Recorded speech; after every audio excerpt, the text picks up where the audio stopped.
thought I had lost my best friend. Turns out she faked her death to get with my husband. I had lost everything when I lost Renee. We had met as children at only 5 years old.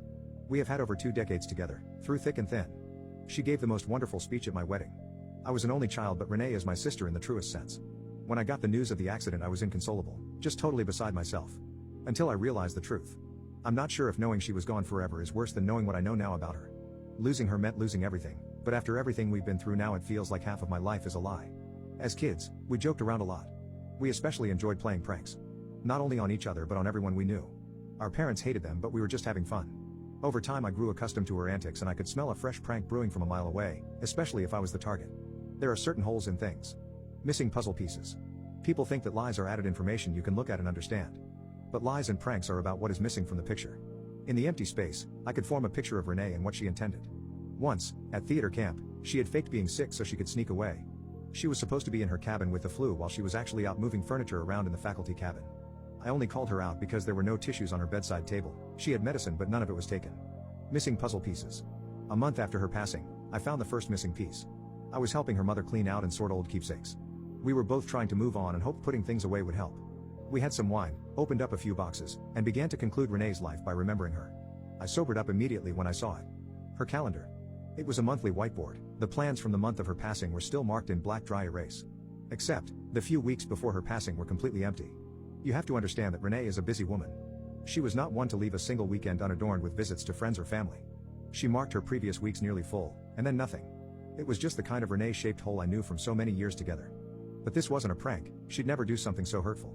Our pranks were silly and fun, and not a tear was ever shed. I stared at the calendar and said nothing to her mother. I took a mental note of the last few appointments to try and find a pattern. I must have looked rather grim, but I passed it off as grief.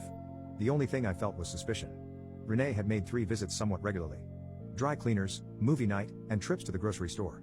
I looked at showtimes for past films and they seemed to coincide with movies I knew she had seen. I was even with her for one of them. Trips to the grocery store were harder to verify. I had to convince some poor kid working the night shift that I had something stolen from my car. I asked to take a look at the security footage, and while he helped someone else, I quickly scanned for Renee at the time she had listed on her calendar. Sure enough, I was able to find her. Always at night, and always buying a great many things. I couldn't tell anything specific from the footage, but her cart was always full when she left. This wasn't strange on its own, but she took home a full cart 3 times a week for her small apartment. Then, nothing. I drove straight to the laundromat with more questions than answers. I called my husband along the way. It seemed from the way he spoke that he was worried about me. Who could blame me for losing my head after losing Renee? He told me to call off the search for more, to just come home and deal with my loss. I reassured him that I would, just after checking on Renee's last whereabouts. There was really only one laundromat in town. I knew Renee had mentioned them before. I explained a version of my situation, trying to hunt down anything related to the last week of my best friend. The manager pulled up their digital records and explained Renee had not been there for months. I thanked them and left rather disheartened. I felt that maybe this was all nothing, and I really was losing it. I drove home to the arms of my loving husband, Michael. He could tell I was rather distraught, and I told him about the groceries and the laundromat and just how the missing chunks of Renee were adding up. He grew silent, and at the time I thought he was just really worried for me. He told me I was looking into things too closely, and I was hurting myself with grief. He said I needed a little time away, and suggested a little vacation, a weekend away with him to process my thoughts. It admittedly sounded a lot better than how I felt at that moment, and I agreed. We started packing our bags that evening, planning to leave the moment Michael returned from work. I was working from home at the time, and my duties were easy enough. I tried to focus on work that day, but the missing pieces were eating at me. I tried to occupy myself by updating my own calendar, wondering if I suddenly disappeared who might look over my recent tasks. I wasn't as dutiful in scheduling as Renee, but I had always noted items for work for both myself and my husband. I checked some recent milestones off my list, and I noticed Michael had some work projects he was busy with. I was hoping for his sake that he'd have enough time to finish his projects before our vacation. He was always working late hours, but he could usually plan those late nights in advance. Tonight was supposed to be a late night project again, some tech administration thing I didn't care to grasp. But then I was able to connect something together. There in my schedule were all the late nights my husband completed in the past few months, and the ones from last month all coincided with Renee's trips to the laundromat. I called Michael. Over and over I called and he did not answer.